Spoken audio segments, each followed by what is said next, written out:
standing outside the bar. Standing outside the bar. Life is not tried, it is merely survived if you're standing outside the fire. There's this love that is burning deep in my soul, constantly yearning to get out of control, wanting to fly higher and higher. I can't abide standing outside the fire. Standing outside the fire. Standing outside the fire. Life is not tried, it is merely survived if you're standing outside the fire. Alright, welcome to our talk on fire and arson investigation. We'll start out by talking about a case that happened in New York, in the Bronx. And it happened between a man and his ex-girlfriend. She worked at the Happy Land Club and was working over a night shift. He came in, wanted to talk to her, and he didn't like the result of the conversation, how things went.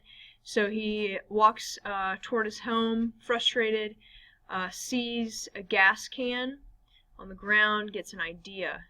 He goes to the local gas station, purchases accelerant, douses the stairwell and entrance of the Happy Land Club, and 87 people are trapped and died in this fire. So a very sad example in which fire was, in this case, the cause of death, and was fire investigation was used to try to find out more of the case. When he was questioned, the investigators noted that his shoes reeked of gasoline that he had just left after getting home.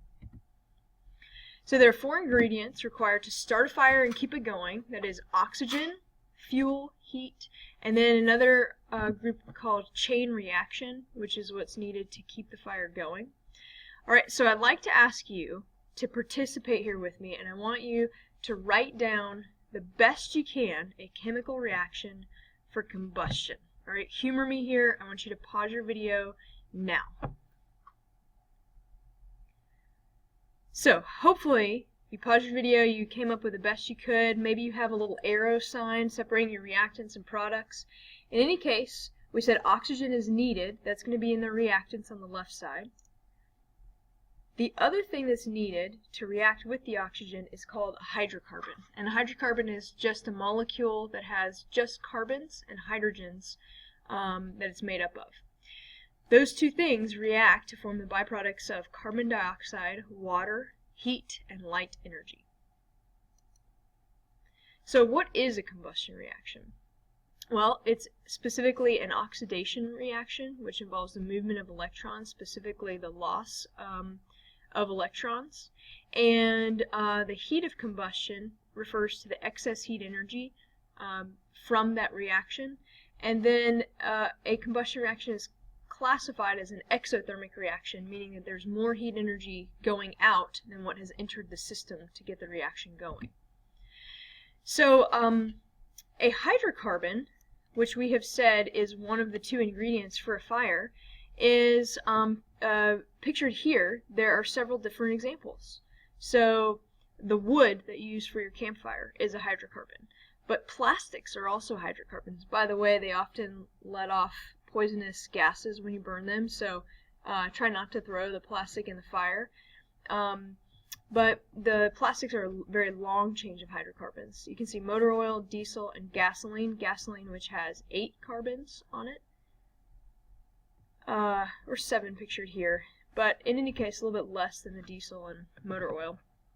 So the gaseous state of a hydrocarbon typically has weaker bonds, and so the vaporization is when a liquid changes to gas and is therefore readily used in fire. For example, with the flash point, the lowest temperature at which a substance can vaporize to form an ignitable mixture in the air. So the lower the flash point, then the more dangerous that chemical is in burning. Here you see some flash points for various substances. Notice that acetone, which is one of the ingredients in nail polish remover, has a very low flash point. It is flammable. Gasoline also has an extremely low flash point. And then these other hydrocarbons, you see the flash points. Again, that's the lowest temperature at which vaporization, moving from a liquid to a gaseous state, can occur. And then you see the ignition temperatures here to the right.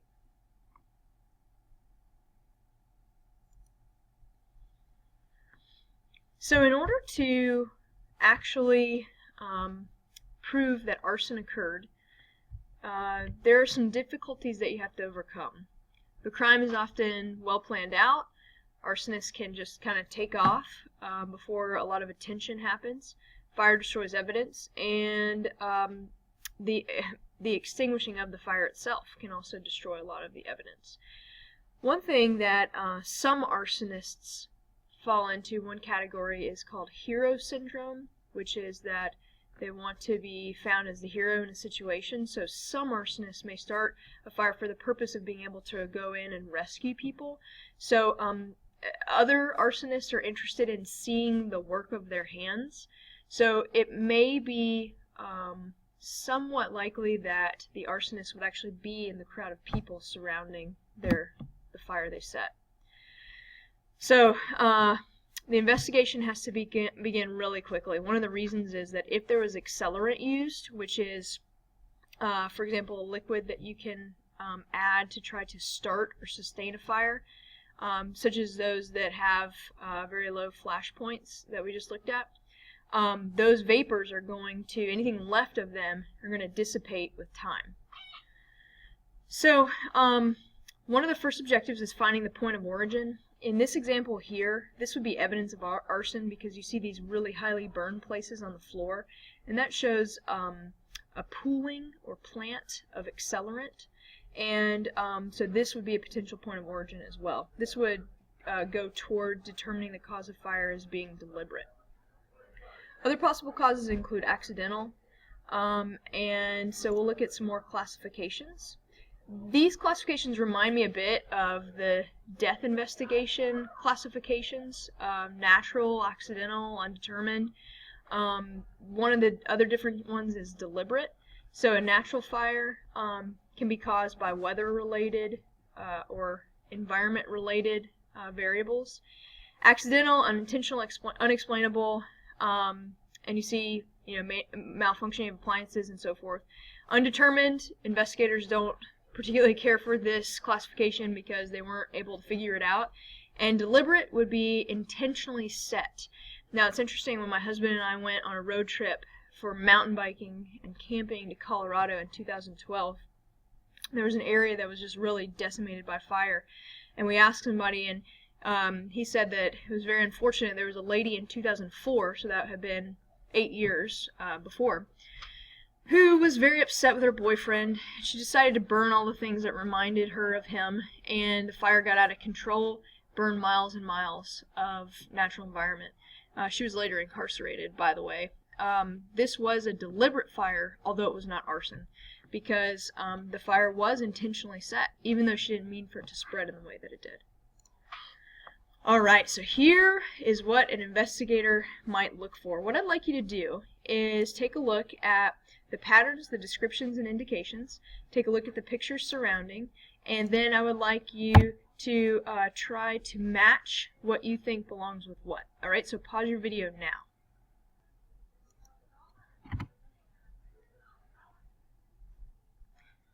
Okay, so taking a look at what's what, we mentioned about if this is on the floor, then this would be called a pool or plant, which is a evidence of poured accelerant.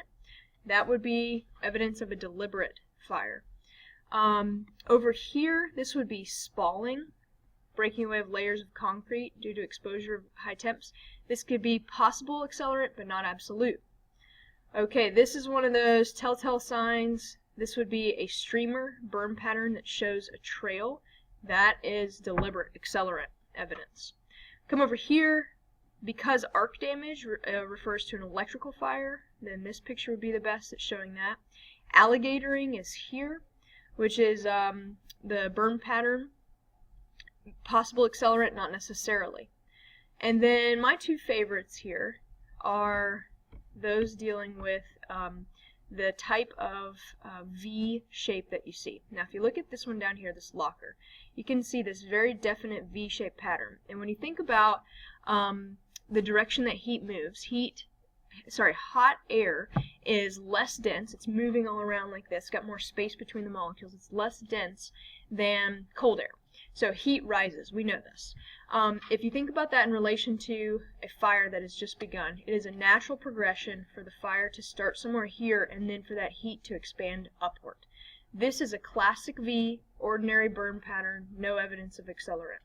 On the other hand, this picture here in the mini fridge shows an inverted V cone that you can see here. So that shows possible use of accelerant down here, very hot start, and so since that was such a hot fire, that heat is not traveling upward like it normally would in the V. This is an inverted cone and may be caused by accelerant. So in collecting the evidence, we said that we want to begin immediately. I want to collect 3 to 4 liters of ash from the point of origin, other suspicious areas. You can use portable vapor detectors and or trained dogs to sniff out possible presence of accelerants. Now, each sample needs to be collected in its own container of potential vapors that are there. You're going to collect a control somewhere that you know the accelerant is not, so that you have something to compare against. And this should be collected in an airtight container. It looks like a new paint can. You want to leave some headspace or open space at the top of the can. And you know, there are some ways of igniting the fire. Matches will often be destroyed in the fire itself. Cigarette lighters often are taken by the arsonist. There's something called a Molotov cocktail, which you see here. And this may leave some glass fragments, which would be of interest to an investigator if they find some glass fragments. As you can see, basically there's a wick and some sort of hydrocarbon down here. And then faulty electrical wiring could be causes. So knowing the igniter helps to form the criminal profile. Now when you get back to the lab, you want to heat the debris container, collect the vapors in that headspace that you've left open. And then there is a direct headspace extraction procedure. We can remove those vapors with a syringe or a passive one. So this is the passive version. You have a piece of charcoal here that you see absorbs the vapor. And so you can absorb the vapor there and then run tests on that. Alright, this is where things get a little bit interesting. Psychology of an arsonist tends to be someone seeking a sense of power and an emotional high. While there is not any one, like, you know, an arsonist has all these qualities, here are some possible characteristics, and I'll let you read through those.